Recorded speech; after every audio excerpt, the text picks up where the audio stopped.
Les amis, j'espère que vous allez bien, ça fait du bien, de retour. Le Barça est de retour après deux matchs compliqués. Deux matchs moyens, voire médiocres, même si un on l'avait gagné, mais deux matchs qui n'avaient pas été convaincants. Là, on est de retour.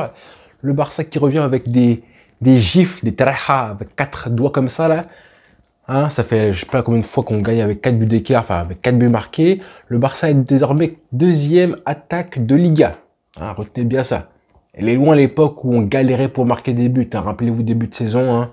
Pas revenir sur ça. Mais elle est loin l'époque où tu te demandais comment ce Barça qui joue avec un football aussi affreux que ça va réussir ne serait-ce qu'à marquer un seul but à la régulière. Là, ça est terminé, l'époque est révolue. Maintenant, on a un Barça qui met des gifles à 4 doigts comme ça. Hein, avec un Barça qui s'est procuré énormément d'occasions. Plein d'occasions qui auraient pu finir à 5 ou 6-0, franchement, voire 7-0. J'aurais bien aimé aussi, mais bon, on va rester mesuré. On va quand même se contenter de ce qu'on a eu ce soir parce qu'on a eu un match plein. Un match plein avec des buts, un clean sheet, franchement plein d'occasions, un milieu de terrain, un jeu, des séquences de jeu qui ont fait du bien.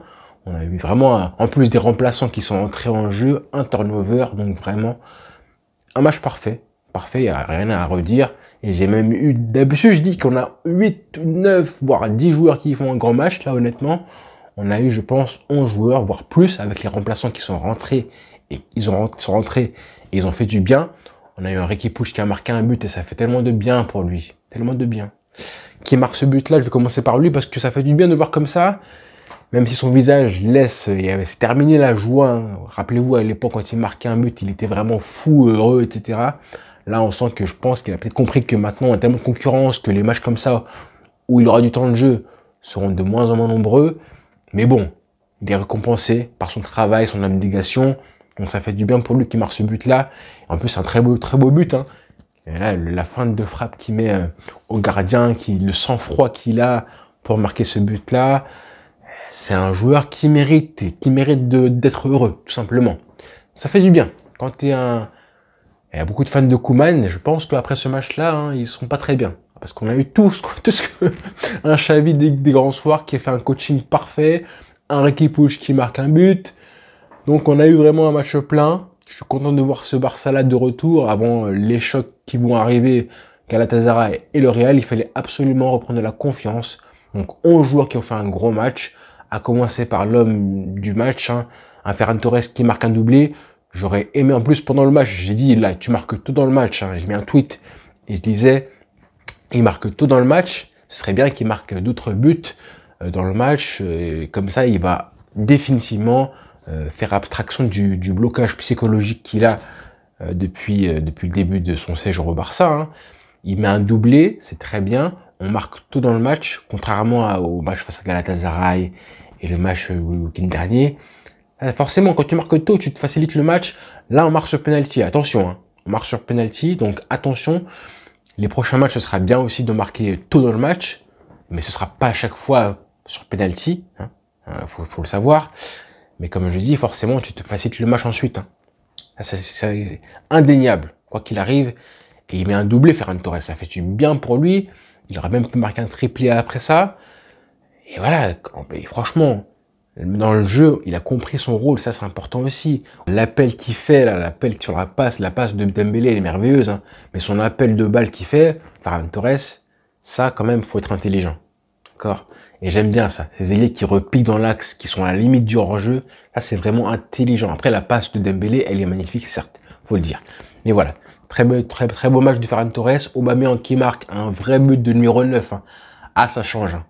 Avoir un numéro 9, parce que le but qu'il met, c'est un vrai but de renard de surface, mais avoir de la présence, avoir un mec qui comprend un petit peu les mouvements à avoir quand tu es numéro 9, ça fait une grosse différence. Hein. Ah, ça fait du bien. Et ça, tu peux pas mettre un faux 9. Un Ferran Torres ne pourra pas faire ça. Peut-être qu'il le ferait, mais pareil que celui-là, on voit qu'Aubameyang, c'est presque un réflexe. Il comprend, il sent le jeu. En plus, il connaît par cœur Dembélé. Donc, voilà, c'est vraiment un numéro 9 pur et dur qui comprend que la présence, ça change d'avoir un mec comme ça, hein, qui comprend comment faire un appel de balle dans cette zone-là où souvent c'est compliqué parce qu'il y a peu d'espace et il sait que il faut être à la limite du hors-jeu. Il sait que le ballon qui va arriver là, il faudra le reprendre en une touche de balle, sans contrôle. Donc faut pas assurer ta frappe non plus. Donc vraiment très fort Aubameyang. Et voilà, 3-0 à la mi-temps.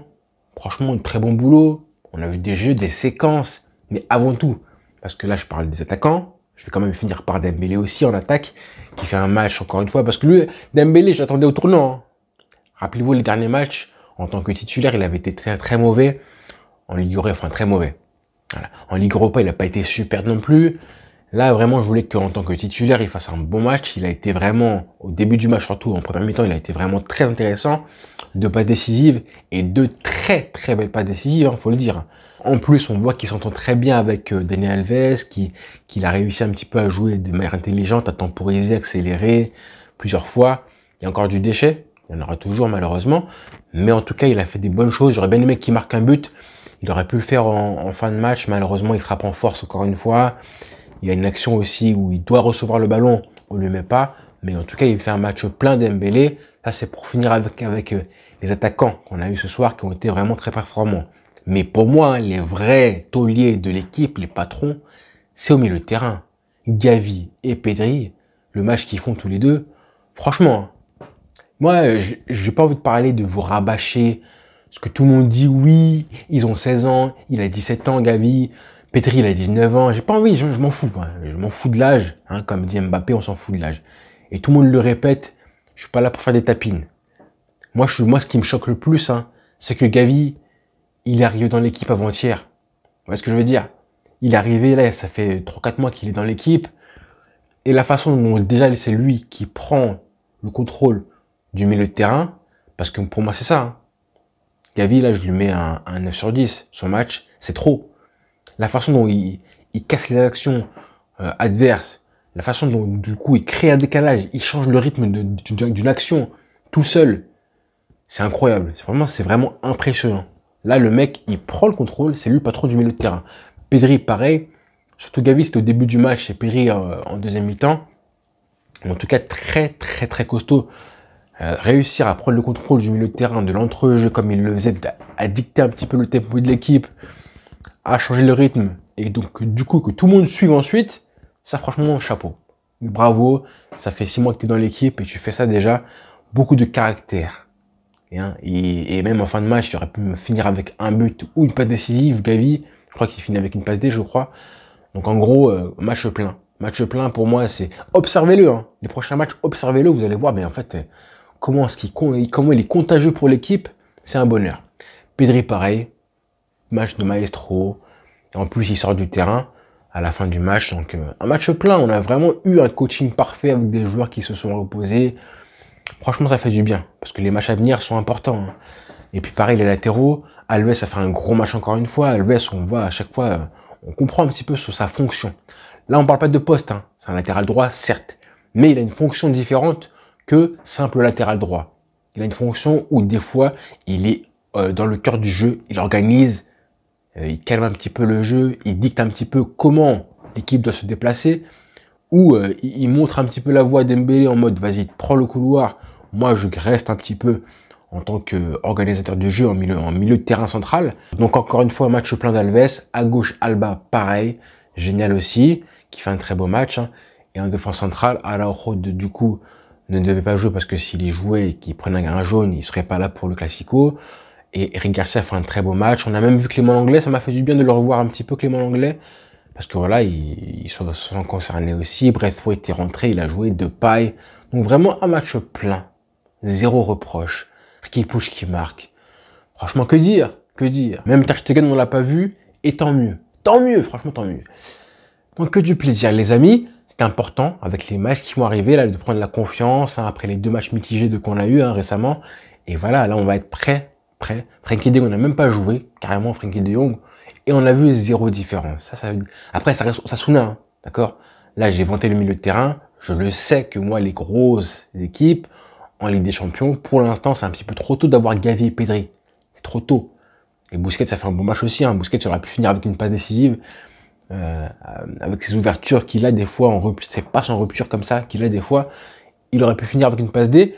Donc un milieu de terrain comme ça, c'est bien beau face à Osasuna.